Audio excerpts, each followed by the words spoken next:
Para aquellos que nos visitan por primera vez, hace unos meses que hemos venido exponiendo consecutivamente el libro de Daniel y recientemente comenzamos a estudiar la parte profética del libro, los capítulos 7 al 12.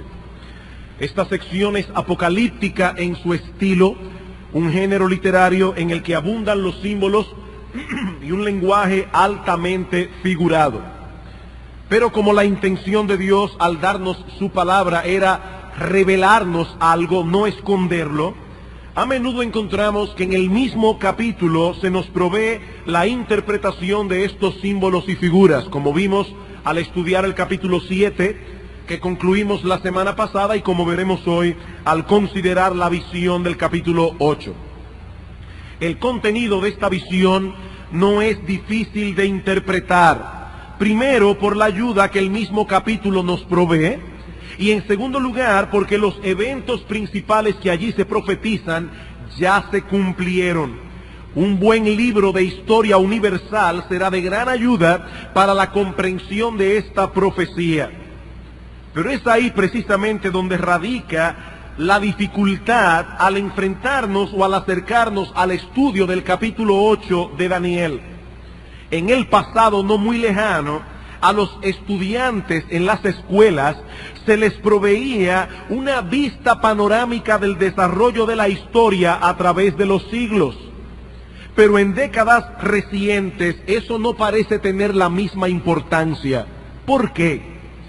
Porque el hombre moderno no ve coherencia alguna en los hechos de la historia, sino que considera cada segmento como un ente en sí mismo, separados de los demás.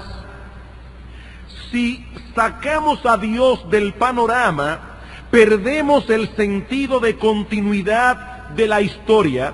Los eventos pierden conexión entre sí porque no forman parte de ningún plan. Y desde esa perspectiva, la historia universal es una pérdida de tiempo. Ya no se enseña en casi ninguna escuela historia universal. El pasado remoto para el hombre moderno no guarda relación alguna con lo que está pasando y lo que pasará. Pero los cristianos tenemos otro concepto de la historia. Nosotros creemos que los eventos individuales forman parte de un todo, que Dios está llevando a cabo un plan soberano, y por lo tanto a los cristianos nos interesa sobremanera vislumbrar el desarrollo de ese plan a través de los siglos. Lo que vamos a ver hoy al estudiar el capítulo 8 de Daniel va más allá de profecías cumplidas. Más bien contemplaremos al Dios soberano conduciendo la historia humana hacia el cumplimiento de sus propósitos eternos para la gloria de su nombre y para el bien de su pueblo. Con esto en mente, pasemos a considerar la visión del capítulo 8 de Daniel, que dividiremos en tres partes y que vamos a estudiar como un todo en esta mañana. En primer lugar, veremos las circunstancias de esta visión. En segundo lugar, el relato e interpretación de esta visión. Y finalmente, la reacción personal de Daniel ante las cosas que se le revelaron en esta visión. Veamos entonces, hermanos, en primer lugar, las circunstancias de la visión. Versículos 1 y 2. En el año tercero del reinado del rey Belsasar, me apareció una visión, no fue en sueños, como la del capítulo 7. Él vio esto estando despierto. Me apareció una visión a mí, Daniel, después de aquella que me había aparecido antes, es decir, la del capítulo 7. Vi en visión, y cuando la vi, yo estaba en Susa, que es la capital del reino en la provincia de Elam. Vi pues en visión, estando junto al río Ulai. Daniel nos dice que él recibió esta visión en el año tercero del reinado de Belsasar. Cuando estudiamos el capítulo 5 de Daniel, vimos que Belsasar, hijo de Nabonido, ascendió al trono de Babilonia como corregente junto con su padre en el año 553 antes de Cristo. Así que Daniel tuvo esta visión entre el año 551-550. Como una nota para los niños que están aquí, las fechas de los eventos que ocurrieron antes del nacimiento de Cristo van disminuyendo con el paso del tiempo, no aumentando. Por eso, partiendo de la fecha en que Belsasar comenzó su reinado, los años se deben contar 553, 552, 551, 550, y así van los años hasta el año 0, cuando supuestamente Cristo nació. Y digo supuestamente porque sé que la mayoría entiende que hay un error en el calendario, pero el punto es que los años van descendiendo. A partir del nacimiento de Cristo, los años comienzan a contarse hacia adelante. 1, 2, 3, 4, y ahora estamos en el 2002. Por otra parte, Daniel nos dice que la visión ocurre en Susa, capital del reino en la provincia de Elam, al sur de la meseta del Irán. Y dice aquí que fue junto al río Ulai. Susa era una capital importante del imperio medo-persa. De hecho, los reyes solían pasar allí 3 meses al año por lo menos. La mayoría de los comentaristas opinan que Daniel no estaba físicamente en Elam, sino que los hechos que él vio en visión ocurrieron en ese lugar. ¿Y qué fue lo que Daniel vio en visión? Bueno, antes de responder esta pregunta, debemos recordar, hermanos, y esto es importante, que tanto en el capítulo 2 de Daniel, en la visión de Nabucodonosor, como en el capítulo 7 que estudiamos hace unos domingos, encontramos un panorama de los gobiernos humanos que habrían de regir el mundo, que habrían de surgir en el mundo a partir de entonces y hasta el fin de los tiempos. Lo que tenemos en el capítulo 8 es una parte de ese panorama vista con más detalles. Para aquellos que bregan con computadoras, imaginemos que estamos delante de una computadora y que tenemos abierto en la pantalla el panorama de los gobiernos humanos, el que Nabucodonosor vio en sueños en el capítulo 2, el que Daniel contempló en el capítulo 7. ¿Qué es lo que Daniel hace en el capítulo 7? Que toma el mouse y con un clic amplía algunos de los detalles, abre una ventana que amplía algunos de los detalles de la visión que Nabucodonosor vio en el capítulo 2. En el capítulo 8 volvemos con el mouse y hacemos un clic en alguna de las ventanas que él ya abrió en el capítulo 7 para verlo todavía con más detalles. ¿Captan la idea?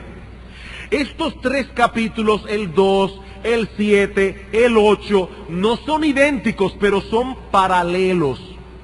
Podemos decir que poseen un paralelismo progresivo. El capítulo 7 amplía algunos detalles que aparecen en el capítulo 2. Y el capítulo 8 amplía algunos detalles que ya fueron ampliados en el capítulo 7. Habiendo aclarado esto, pasemos ahora a nuestro segundo encabezado, el relato e interpretación de la visión. Esta segunda visión de Daniel contiene 3 escenas principales. Y en cada una de ellas encontramos una figura preponderante.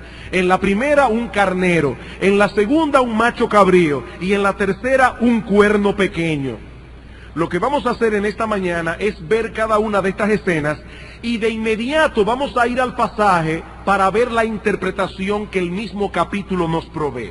Veamos la primera escena. La escena del carnero. Versículos 3 y 4. Alcé los ojos y miré, y he aquí un carnero que estaba delante del río, y tenía 2 cuernos, y aunque los cuernos eran altos, no eran más uno era más alto que el otro, y el más alto creció después. Vi que el carnero hería con los cuernos al poniente, es decir, al oeste, al norte y al sur, y que ninguna bestia podía parar delante de él, ni había quien escapase de su poder, y hacía conforme a su voluntad y se engrandecía. La primera figura que aparece en la visión es un carnero con dos cuernos, uno más alto que el otro, al que ninguna bestia, dice Daniel, podía resistir, y quería con sus cuernos al poniente, al oeste, al norte y al sur. A partir del versículo 15, un ángel viene en auxilio de Daniel para darle entendimiento de la visión. Versículo 15. Y aconteció que mientras yo, Daniel, consideraba la visión y procuraba comprenderla, he aquí se puso delante de mí uno con apariencia de hombre, un ángel. Y oí una voz de hombre entre las riberas del Ulai, que gritó y dijo: Gabriel, enseña a este la visión. Hay solo dos ángeles en la Biblia que son señalados por nombre, Gabriel y Miguel, y los dos aparecen en el libro de Daniel.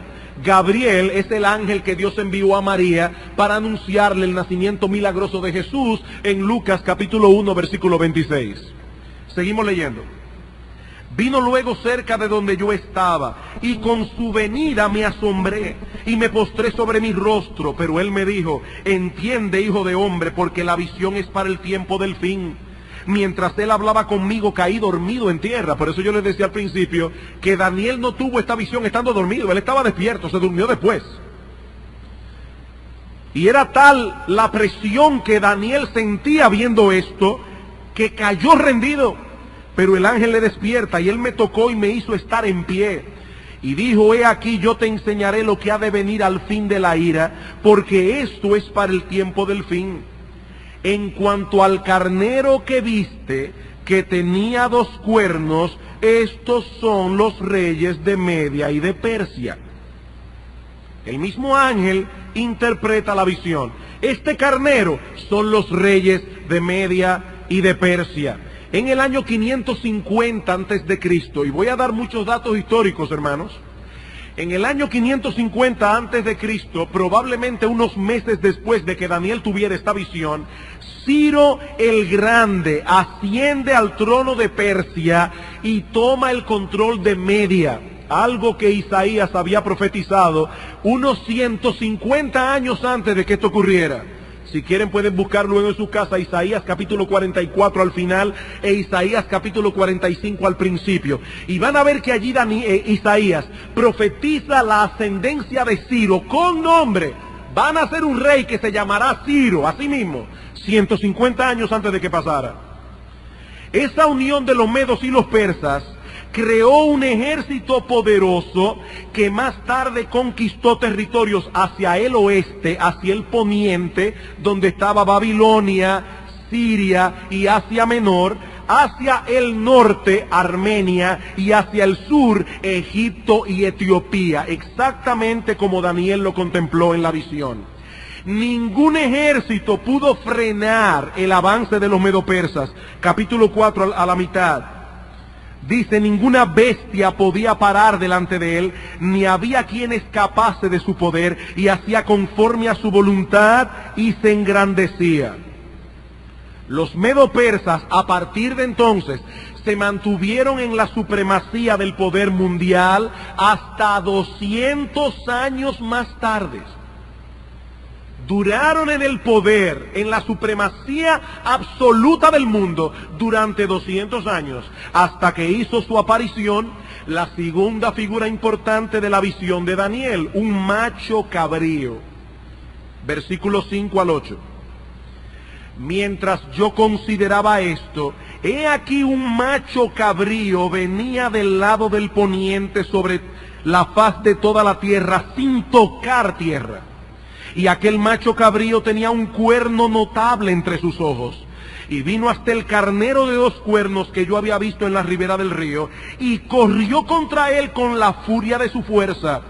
Y lo vi que llegó junto al carnero, y se levantó contra él, y lo hirió, y le quebró sus 2 cuernos, y el carnero no tenía fuerzas para pararse delante de él. lo derribó por tanto en tierra y lo pisoteó, y no hubo quien librase al carnero de su poder. Y el macho cabrío se engrandeció sobremanera, pero estando en su mayor fuerza, aquel gran cuerno, no la bestia, sino el cuerno notable, fue quebrado, y en su lugar salieron otros 4 cuernos notables hacia los 4 vientos del cielo. Nada complicado porque el mismo capítulo lo interpreta, versículo 21. El macho cabrío es el rey de Grecia, y el cuerno grande que tenía entre sus ojos es el rey primero, el primero de los reyes de ese reino. Lo interesante es que, como yo decía hace unos domingos atrás, cuando Daniel profetizó eso, el reino de Grecia ni existía. Grecia era un montón de ciudades-estados independientes entre sí, hasta que llega este macho cabrío y su rey primero, que es Alejandro el Grande, el primer rey, hijo de Filipo II, quien llega al trono de Macedonia con apenas 20 años de edad en el año 336 antes de Cristo. En apenas 11 años, Alejandro conquistó el mundo entero conocido de aquel entonces. Por eso es que Daniel nos dice que este macho cabrío corría sin tocar tierra, rápidamente. Y en el capítulo 7 para referirse a Alejandro, usa la figura de un leopardo con alas de aves en sus espaldas. Las hazañas militares de Alejandro fueron sorprendentes. En el año 334 derrotó a los persas por primera vez en la batalla del río Gránico.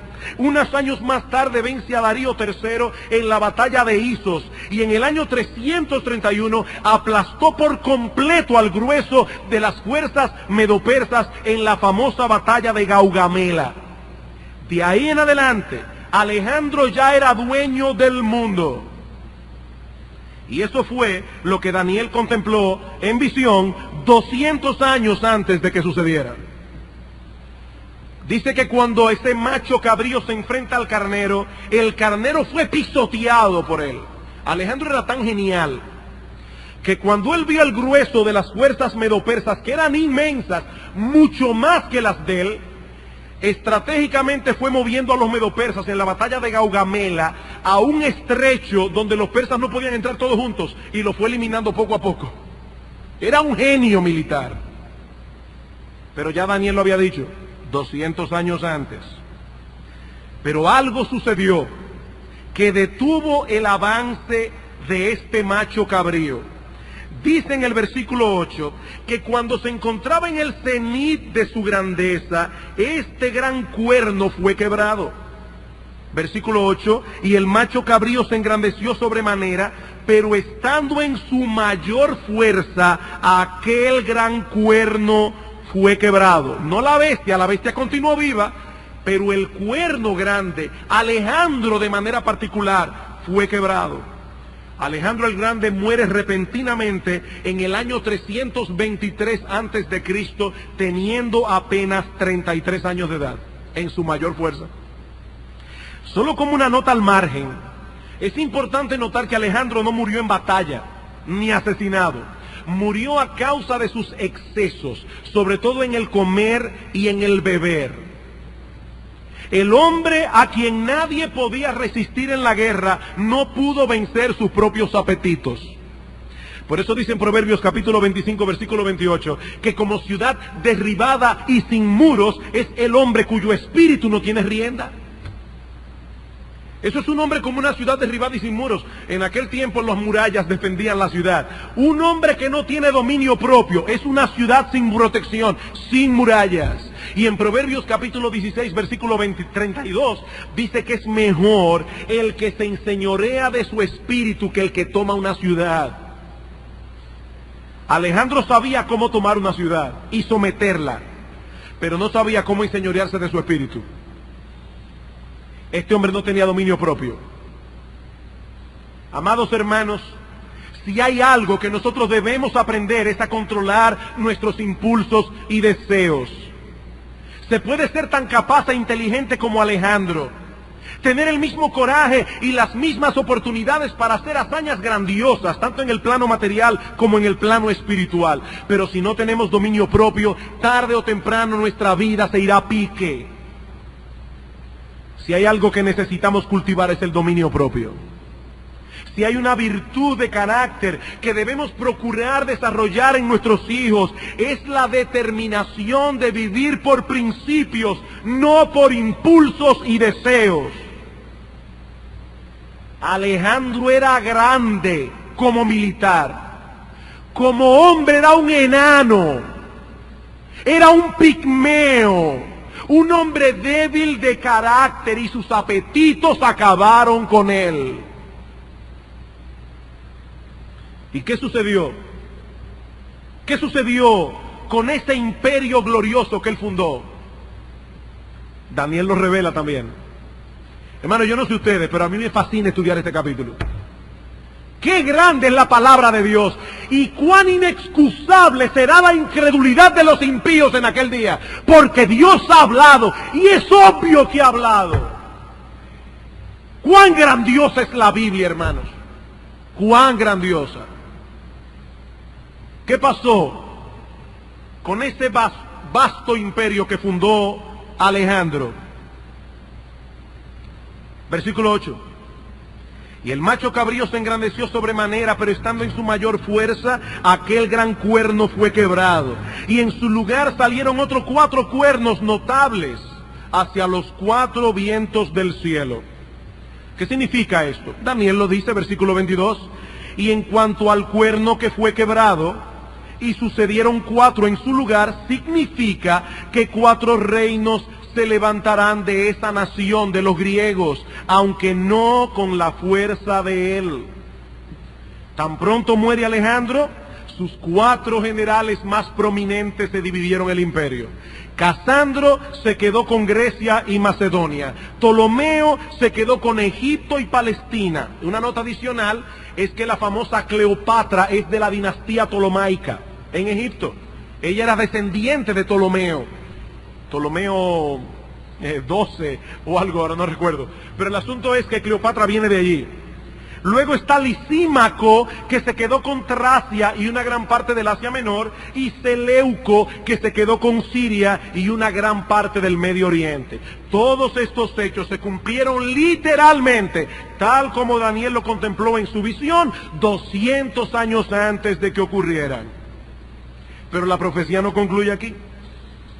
Todavía tenemos una tercera escena, que es a la que Daniel le pone más atención, y veremos ahora por qué, que tiene como figura principal un cuerno pequeño. Un cuerno pequeño. Versículo 9 al 14. Y de uno de ellos salió un cuerno pequeño, que creció mucho al sur y al oriente y hacia la tierra gloriosa, y se engrandeció hasta el ejército del cielo, y parte del ejército y de las estrellas echó por tierra y las pisoteó. Aún se engrandeció contra el príncipe de los ejércitos, y por él fue quitado el continuo sacrificio, y el lugar de su santuario fue echado por tierra. Y a causa de la prevaricación le fue entregado el ejército junto con el continuo sacrificio, y echó por tierra la verdad, e hizo cuanto quiso y prosperó. Entonces oía un santo que hablaba, y otro de los santos preguntó a aquel que hablaba: ¿hasta cuándo durará la visión del continuo sacrificio y la prevaricación asoladora, entregando el santuario y el ejército para ser pisoteados? Y él dijo: hasta 2300 tardes y mañanas, luego el santuario será purificado. ¿Qué significa esto? La Biblia también lo revela. Es una visión muy simple, muy sencilla. Versículo 23. Y al fin del reinado de estos, es decir, de estos 4 generales que hemos citado ya y sus dinastías, al fin del reinado de esto, cuando los transgresores lleguen al colmo, se levantará un rey altivo de rostro y entendido en enigmas, y su poder se fortalecerá, mas no con fuerza propia, y causará grandes ruinas y prosperará, y hará abierta arbitrariamente y destruirá a los fuertes y al pueblo de los santos. Con su sagacidad hará prosperar el engaño en su mano, y en su corazón se engrandecerá, y sin aviso destruirá muchos, y se levantará contra el príncipe de los príncipes, pero será quebrantado, aunque no por mano humana. La visión de las tardes y mañanas que se ha referido es verdadera, y tú guarda la visión, porque es para muchos días. Daniel contempla un rey que surge de ese reino griego dividido, y más particularmente de uno de esos 4 generales en los que se repartió el imperio, y al cual Daniel identifica aquí como un cuerno pequeño. La opinión prácticamente universal entre los estudiosos de las Escrituras, aquí no hay controversia, es que ese personaje no puede ser otro que Antíoco IV, descendiente de Seleuco, el que se repartió Siria y Asia Menor, y el Oriente Medio, y quien reinó en Siria entre los años 175 a.C. al 163. Daniel resalta 3 características de este cuerno pequeño que nos ayudan en su identificación. En primer lugar, lo describe como un hombre arrogante. Arrogante, dice en el versículo 10, se engrandeció hasta el ejército del cielo. Y en el versículo 23, dice que se levantará un rey altivo de rostro, un hombre a quien la soberbia lo corona. Bueno, Antíoco se hizo llamar a sí mismo Theos Epífanes, que significa en griego el Dios manifestado, porque él decía ser la encarnación de Zeus, el presidente de los dioses del Olimpo. Aunque algunos le llamaban en secreto, en vez de Antíoco Epífanes, le llamaban Antíoco Epímanes, que en griego significa el loco. Era un individuo medio trastornado. En el segundo libro de Macabeos, en el capítulo 9, en el versículo 10, se nos dice que era tal la soberbia de este hombre que creía poder coger el cielo con sus manos. Pastor, escúcheme, yo no tengo en mi Biblia segunda Macabeos, ni yo tampoco. Los libros de Macabeos no son inspirados por Dios, pero como crónicas históricas son excelentes, y de hecho vamos a recurrir continuamente a ellos en el día de hoy. Son excelentes para conocer con detalles los hechos gloriosos del pueblo de Israel durante los días de Antíoco Epífanes. Estos libros relatan la historia de Judas Macabeo, por eso su nombre, Judas Macabeo y sus descendientes, quienes lucharon contra Antíoco para preservar la verdadera religión del pueblo de Israel. La importancia de estas obras es que fueron escritas muy cerca de los eventos que narran, y por eso es un documento histórico tan importante.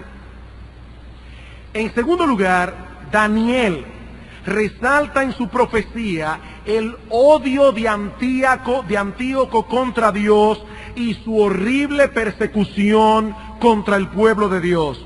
Dice en el versículo 9, y de uno de ellos, de Seleuco, salió un cuerno pequeño que creció mucho hacia el sur. Lo primero que hizo Antíoco cuando tomó el poder fue tratar de atacar a Egipto en el sur para tomar el territorio de los Ptolomeos.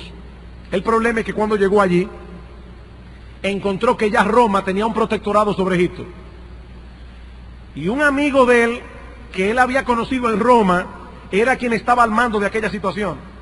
Cuando Antíoco llegó, le tendió la mano, y el individuo le dijo, no, antes que nada, yo quiero que tú sepas que esto le pertenece a Roma, que ya estaba comenzando a ascender en el poder mundial. Todavía Roma no era Roma, pero ya estaba comenzando a hacerlo. Y cuenta la historia que Antíoco le dice, bueno, déjame pensar si yo me voy a ir de aquí o no. Y dice que este general romano le trazó un círculo con una vara alrededor de él, y le dijo, toma la decisión antes de salir de ese círculo. Antíoco se dio cuenta que no podía con este ejército. Se fue de Egipto bien molesto. ¿Y para dónde cogió? Para Palestina. Lo mismo que dice aquí. Dice, creció mucho hacia el sur y hacia el oriente y hacia la tierra gloriosa. Es decir, Canaán, la tierra de Israel. En el año 168 antes de Cristo es cuando Antíoco marcha hacia Egipto. Al no poder hacer nada allí, embiste Jerusalén en el año 171 antes de Cristo. Una vez allí, Antíoco destruyó la muralla de la ciudad, profanó el templo de Jerusalén, colocando allí una imagen de Zeus en el lugar santísimo del templo, y sacrificó un cerdo en el altar.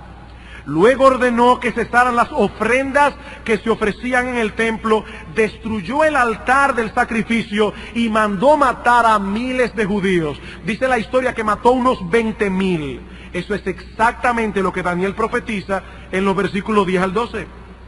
Se engrandeció hasta el ejército del cielo, y parte del ejército y de las estrellas echó por tierra y las pisoteó. Aún se engrandeció contra el príncipe de los ejércitos, y por él fue quitado el continuo sacrificio, y el lugar de su santuario fue echado por tierra. Por 3 años y medio no se pudo hacer sacrificios en el templo.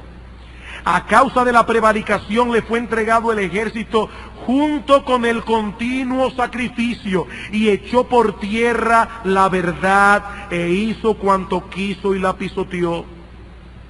Y en el versículo 24 dice, su poder se fortalecerá, mas no con fuerza propia, causará grandes ruinas y prosperará, y hará arbitrariamente y destruirá a los fuertes y al pueblo de los santos. La tercera característica que Daniel resalta en el texto es la astucia para engañar del cuerno pequeño, versículo 25. Con su sagacidad hará prosperar el engaño en su mano. Y más abajo dice, sin aviso destruirá a muchos. La idea que el texto da es la del hombre que viene con palabras lisonjeras, te hace bajar la guardia, y cuando tú estás indefenso te ataca sin piedad. Y una vez más es impresionante cómo se cumplieron estas palabras 360 años después de la profecía. 360 años después. Dice en primera Macabeos, y lo cito porque si alguno tiene una versión católica puede buscarlo en sus casas. En primera Macabeos capítulo 1 versículo 20 dice: pasado 2 años, envió el rey al jefe de los tributos a las ciudades de Judá y a Jerusalén con numerosas tropas. Esto no es profecía, esto es historia, esto fue lo que pasó. Y con falsía les habló palabras de paz en las que ellos creyeron. Pero de repente se arrojó sobre la ciudad, causando en ella gran estrago y haciendo perecer a muchos del pueblo de Israel.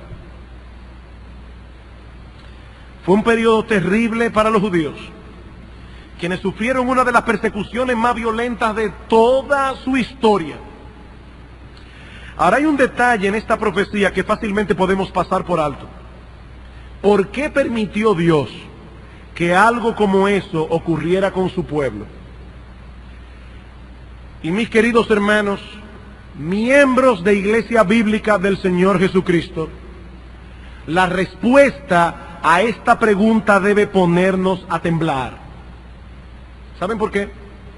Por causa de la mundanalidad generalizada de Israel en aquellos días. Versículo 12. Y a causa de la prevaricación le fue entregado el ejército junto con papa. La palabra prevaricación allí podemos traducir la apostasía. A causa de la apostasía. Y en el versículo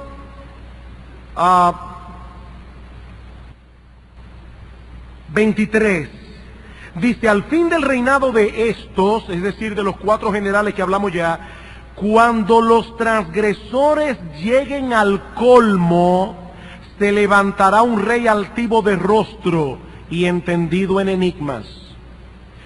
Dios usó el surgimiento de Antíoco Epífanes como un instrumento de castigo para su pueblo, que masivamente había comenzado a asumir las costumbres paganas de los griegos. Israel había entrado en un proceso de adaptación del estilo de vida de aquellas naciones gentiles y estaba perdiendo a pasos agigantados aquellos rasgos que lo distinguían de todas las naciones de la tierra. Y hermanos, Dios castigó severamente a su pueblo por su mundanalidad. Y una vez más, debemos recurrir a Macabeos. Dice en primera Macabeos 1:11, y el historiador está hablando allí del surgimiento de Antíoco Epífanes, en el versículo 11, y en el 12, de inmediato conecta el surgimiento de este impío, de este rey malvado, con la apostasía y mundanalidad del pueblo de Israel. Cito primera Macabeos.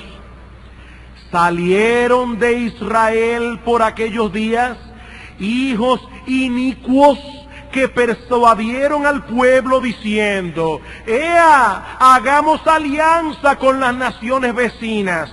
Pues desde que nos separamos de ellas nos han sobrevenido tantos males, y a muchos les parecieron bien semejantes discursos. Hermano, cuando en la iglesia comienzan a surgir personas, tú sabes que los pastores son muy estrictos. Tú sabes que aquí lo que debemos hacer, lo que podemos hacer, lo que vamos a planificar, eso es una levadura maldita que leuda al pueblo de Dios. ¿Cómo surgió esta apostasía? Porque algunos mundanos en Israel comenzaron a decir: nosotros somos demasiado distintos. Y dice Macabeos, a muchos les parecieron bien semejantes discursos. Algunos del pueblo se ofrecieron a ir al rey, el cual les dio facultad para seguir las instituciones de los gentiles. Comenzaron a crear en Israel cosas como los gentiles tenían. ¿Cómo qué cosa? Dice, en virtud de esto, levantaron en Jerusalén un gimnasio conforme a los usos paganos, abandonaron la alianza santa, haciendo causa común con los gentiles, y se vendieron al mal. Pastor, ¿y qué tienen de malo los gimnasios? Es que los gimnasios en aquellos días no simplemente eran lugares para hacer ejercicios físicos. Era práctica común participar de las competencias atléticas completamente desnudos. Por eso se llama gimnasio, porque viene del griego gumné, que significa desnudez. Estos lugares promovían abiertamente la inmoralidad. Y cuenta la historia que algunos sacerdotes en el templo oficiaban rápido los sacrificios para llegar a las competencias atléticas a tiempo. Vamos rápido que ya va a comenzar el juego de atletismo. De paso, lo que sucede en algunas iglesias, tristemente hoy en los Estados Unidos de Norteamérica, donde en algunas iglesias no se celebra el culto de la tarde cuando es tiempo de Super Bowl, para que los hermanos vayan tranquilos al estadio. Y así comenzaron a adoptar muchas otras costumbres que eran abominables a los ojos de Dios. Mis amados hermanos, fueron cosas como estas las que atrajeron sobre el pueblo el desagrado de Dios, tal como Daniel profetizó 360 años antes de que sucediera. Y aquí hay una lección de suprema importancia para los creyentes de todas las épocas.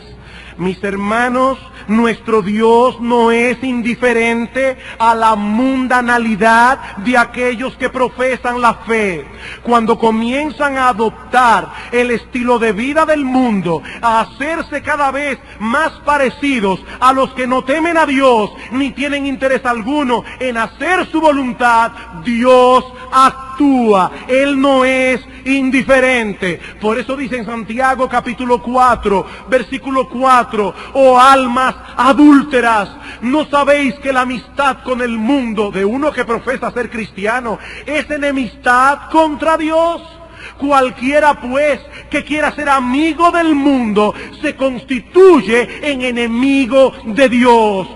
¿O pensáis, dice Santiago, que la Escritura dice en vano que el Espíritu que Él ha hecho morar en nosotros nos anhela celosamente? Nuestro Dios es un esposo celoso. Nuestro Dios no permite que los suyos comiencen a coquetear con el mundo en la forma como visten, en la forma como se mueven, en los lugares que visitan. Nuestro Dios no lo permite. Él es un Dios celoso, y cuando su pueblo comienza a parecerse al mundo, Él actúa.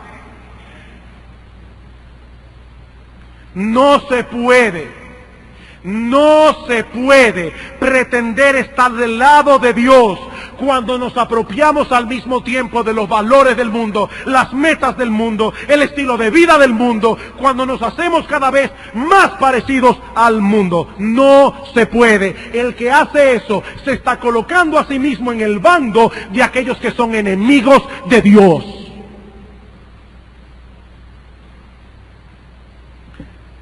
Nuestro Dios es paciente, hermanos, y lleno de misericordia, tardo para la ira, pero su paciencia tiene un límite. Por eso es que dice en el versículo 23, cuando las transgresiones llegaron al colmo, Dios levantó a Antíoco Epífanes. Y yo me pregunto, mi hermano, ¿cuántos Antíocos Epífanes tendrá Dios que levantar en la vida de algunos para castigar su mundanalidad?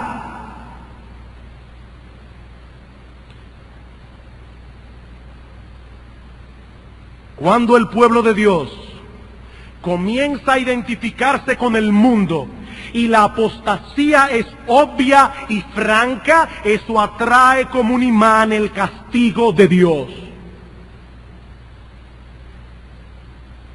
Eso fue lo que ocurrió en los días de Antíoco Epífanes con el pueblo de Israel. ¿Fue este rey malvado responsable de sus acciones? Sí.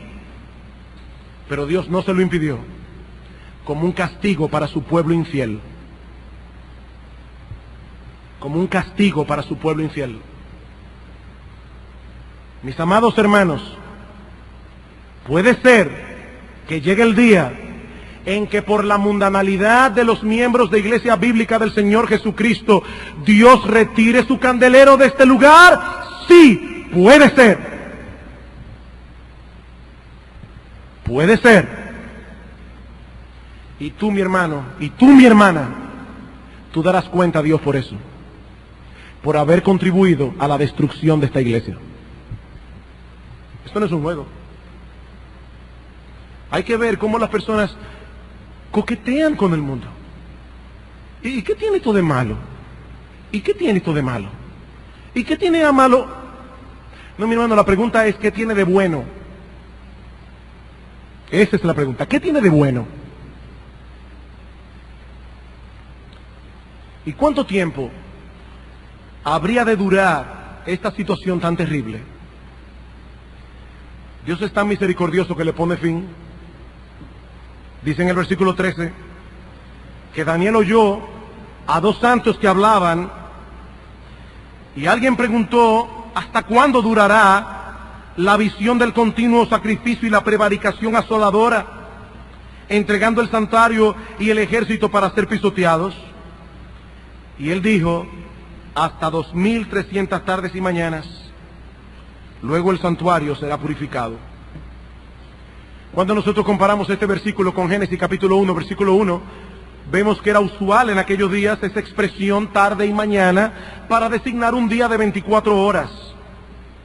La opresión de Antíoco sobre Israel tenía una duración marcada de antemano por el Dios soberano, 2300 tardes y mañanas, lo que es igual a 6 años y 4 meses aproximadamente. Ese fue el tiempo de duración de las atrocidades de Antíoco, que comenzó a oprimir a Israel en el año 171 antes de Cristo, y termina la opresión con la revuelta de Judas Macabeo en el año 165 antes de Cristo.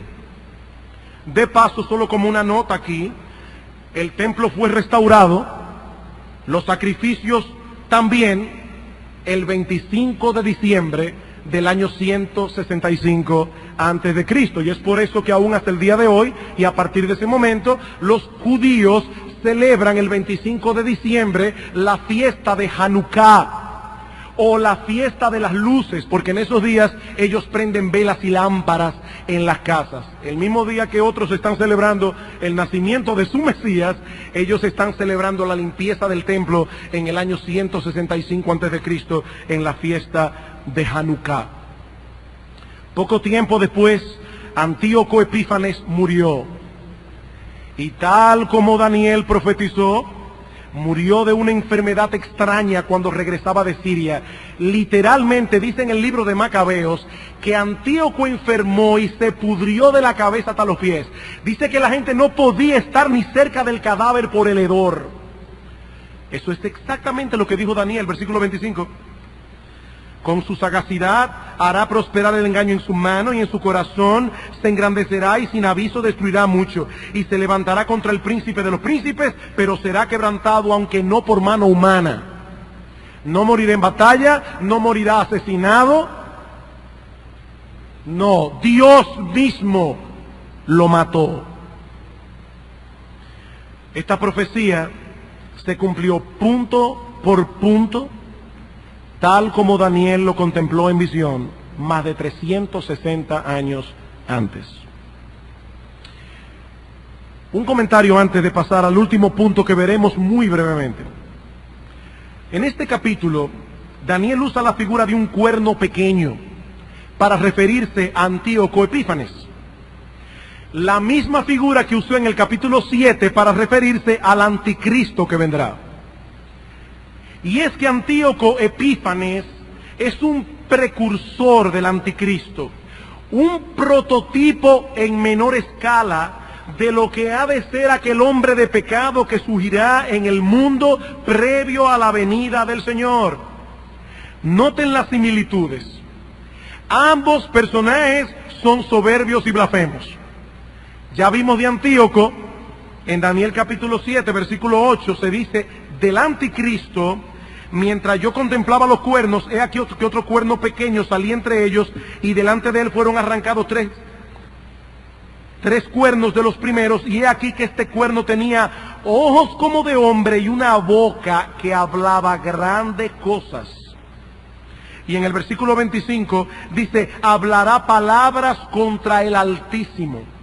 Y si van luego, no tenemos tiempo aquí, a Apocalipsis capítulo 13, versículos 5 y 6, verá que Juan, hablando de esa bestia que vendrá, dice exactamente lo mismo. Tenía una boca que hablaba grandes cosas. Ambos personajes persiguen con saña al pueblo de Dios. Ya lo vimos en Antíoco. En el capítulo 7, versículo 21 dice: y veía yo que este cuerno, el anticristo, hacía guerra contra los santos y los vencía. Versículo 25: y hablará palabras contra el Altísimo, y a los santos del Altísimo quebrantará. Ambos personajes usan el engaño para lograr sus fines. Pablo dice en 2 Tesalonicenses capítulo 2 versículo 9, hablando del anticristo: inicuo, cuyo advenimiento es por obra de Satanás, con gran poder y señales y prodigios mentirosos, y con todo engaño de iniquidad. Tanto en un caso como el otro, previo a la manifestación de ellos, se levanta en el pueblo de Dios profesante una gran apostasía. Ya lo vimos en Antíoco, pero escribiendo a los tesalonicenses que esperaban la segunda venida del Señor como si iba a ocurrir inmediatamente, dice Pablo, que nadie os engañe en ninguna manera, porque el Señor no vendrá sin que antes se manifieste la apostasía y el hombre de pecado, el hijo de perdición. En ambos casos, apostasía, surgimiento de Antíoco; apostasía, surgimiento del anticristo. Y finalmente, en ambos casos, ambos mueren por la mano directa de Dios. Antíoco, no por mano humana. En 2 Tesalonicenses capítulo 2 versículo 8, dice: aquel inicuo a quien el Señor Jesucristo matará con el espíritu de su boca en su venida. ¿Ven la similitud? Por eso, algunos llaman a Antíoco Epífanes el anticristo del Antiguo Testamento.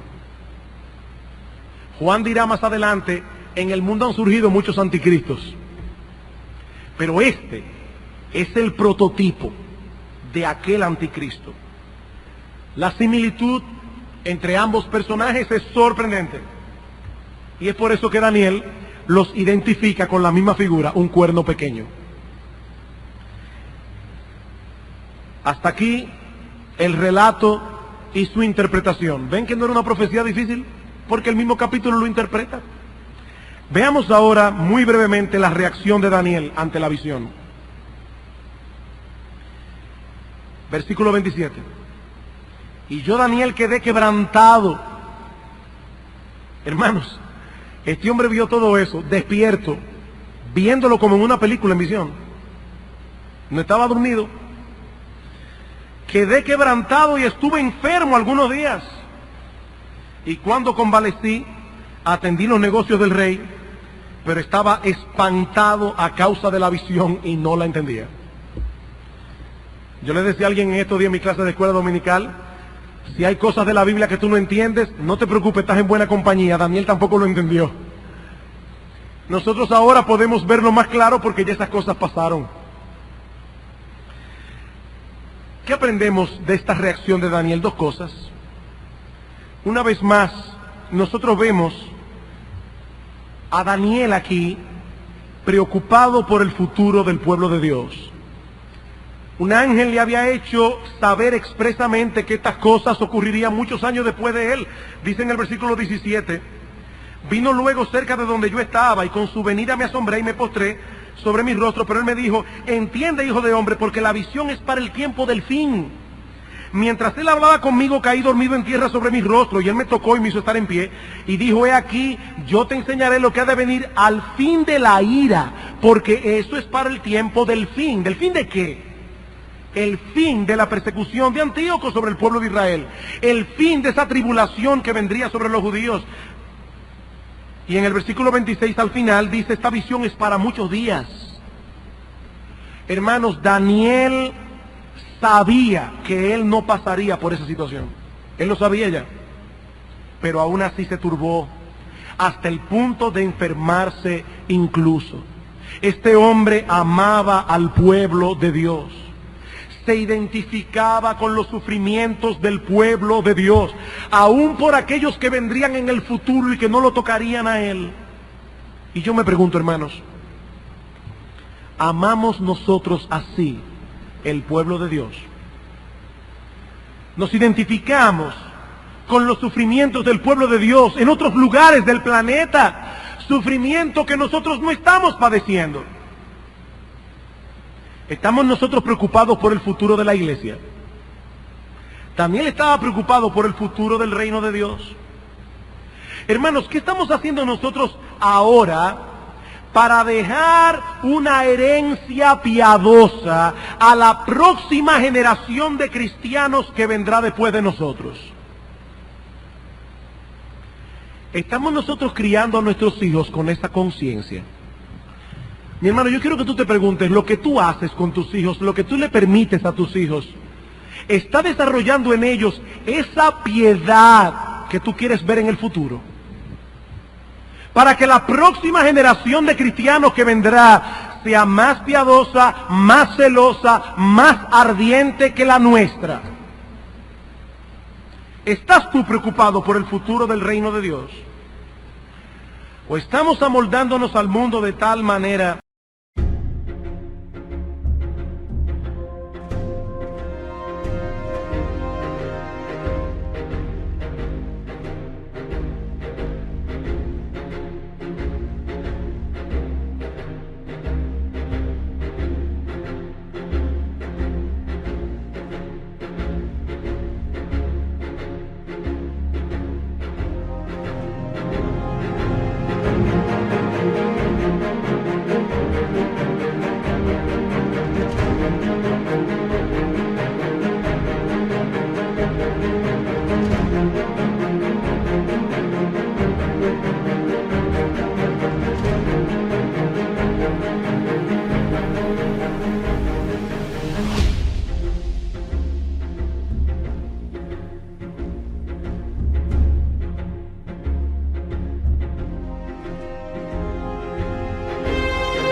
bright, now bent and worn.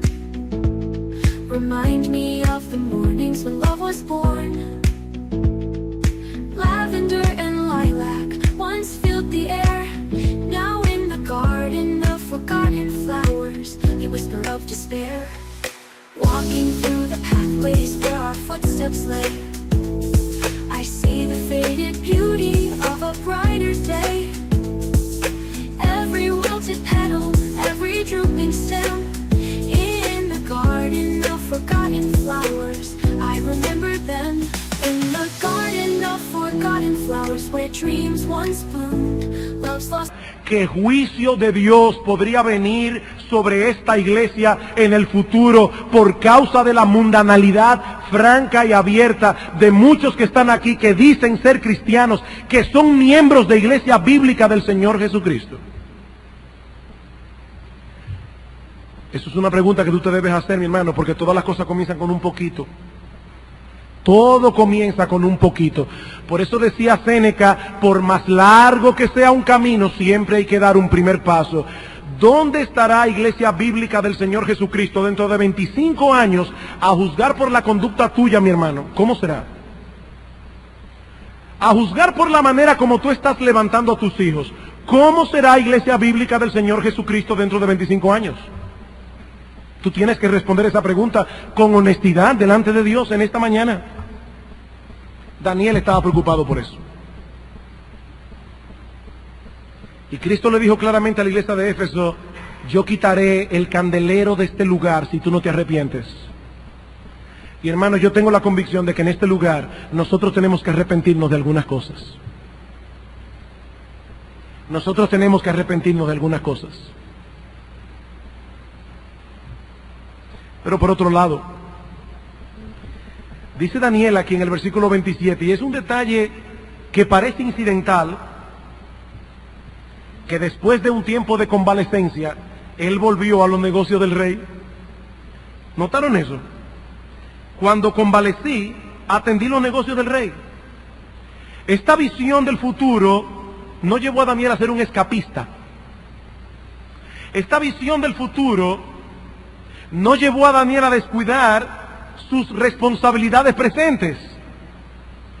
Si estamos a la espera de cosas grandiosas que Dios nos ha revelado en su palabra, de lo que nos aguarda al final del camino, pero mientras tanto comenzamos a dejar de lado las labores que tenemos que hacer en el presente, responsabilidades que tenemos en el presente, cada cual de acuerdo con su vocación, estamos desenfocados.